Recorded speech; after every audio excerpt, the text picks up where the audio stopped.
YouTuber KM ഷാജഹാന്റെ തിരുവനന്തപുരത്തെ വീട്ടിൽ വീണ്ടും പോലീസ് റെയ്ഡ് നടത്തി. ഷാജഹാന്റെ മകന്റെ ലാപ്ടോപ്പും മൊബൈൽ ഫോണും പിടിച്ചെടുത്തു. എറണാകുളം കുറുപ്പംപടി SHOയുടെ നേതൃത്വത്തിലായിരുന്നു പരിശോധന. സലീം മാലിക് വിവരങ്ങൾ നൽകും. തിരുവനന്തപുരത്ത് നിന്ന് ഷാജഹാന്റെ വീടിന്റെ പരിസരത്ത് നിന്നാണ് സലീം ചേരുന്നത്. സലീം, ഈ റെയ്ഡ് പരിശോധന പൂർത്തിയായോ? എന്തൊക്കെ വിവരങ്ങളാണ് ഈ ഘട്ടത്തിൽ ലഭ്യമായിരിക്കുന്നത്?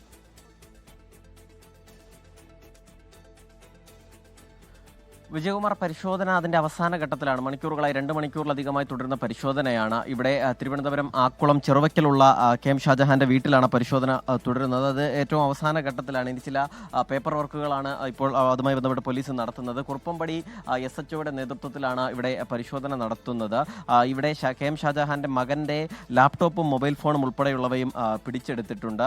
ഈ KM ഷാജഹാൻ നിരന്തരമായി ഈ നിലയിൽ സൈബർ അധിക്ഷേപം നടത്തുന്നു എന്നുള്ളൊരു കണ്ടെത്തലിന്റെ കൂടി അടിസ്ഥാനത്തിലാണ് പോലീസ് ഈ അറസ്റ്റിലേക്ക് ഉൾപ്പെടെയുള്ള നടപടികളിലേക്ക് ഇന്നലെ കടന്നത്. അതിന് പിന്നാലെയാണ് മറ്റ് തെളിവുകൾ, അതായത് ഷാജഹാൻ സ്വന്തം ഫോൺ മാത്രമല്ല മകൻ്റേതുൾപ്പെടെയുള്ള ഫോണുകളും ഉപയോഗിക്കുകയും അതുവഴി കൂടി ഇക്കാര്യങ്ങളിലൊക്കെ ഇത്തരം സൈബർ ക്രൈം നടത്തി വരുന്നു എന്നുള്ള ഒരു കണ്ടെത്തലാണ് പോലീസിനെ സംബന്ധിച്ചിടത്തോളം ഉള്ളത്. മാത്രമല്ല, ഈ KJ ഷൈനെ അധിക്ഷേപിച്ചതുമായി ബന്ധപ്പെട്ട് അതിൻ്റെ വിവരങ്ങൾ എവിടെ നിന്ന് ലഭിച്ചു എന്നത് നേരത്തെ മെറ്റയോടുൾപ്പെടെ വിവരങ്ങൾ ശേഖരിച്ചിരുന്നെങ്കിലും മെറ്റ ആ വിവരം പോലീസിനോട് പങ്കുവയ്ക്കാൻ തയ്യാറായിരുന്നില്ല. പിന്നാലെ അതുമായി ബന്ധപ്പെട്ട ഔദ്യോഗിക നടപടിക്രമങ്ങൾ പൂർത്തിയാക്കുന്നതിനിടയിലാണ് KM ഷാജഹാനെ പോലീസ് കസ്റ്റഡിയിലെടുക്കുകയും പിന്നാലെ അറസ്റ്റ് ചെയ്യുകയും ചെയ്യുന്നത്.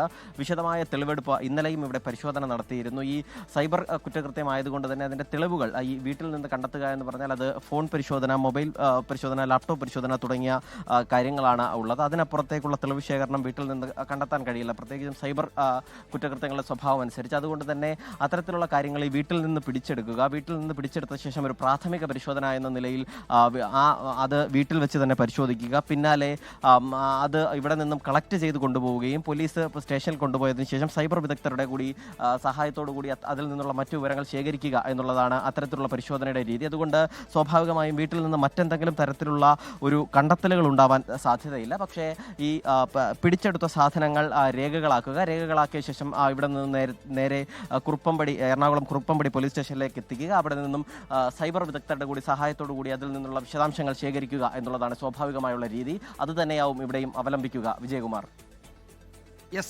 സലീം മാലിക്കാണ് വിവരങ്ങൾ നൽകിയത് തിരുവനന്തപുരത്ത്. ലോകത്തെവിടെയായാലും ഏത് സമയത്തും 24 വാർത്തകളും ഓഗ്മെന്റഡ് റിയാലിറ്റി പാക്കേജുകളും എക്സ്പ്ലെയിനറുകളും വിശദമായി കാണാൻ ഞങ്ങളുടെ YouTube ചാനൽ നിങ്ങൾക്ക് സബ്സ്ക്രൈബ് ചെയ്യാം.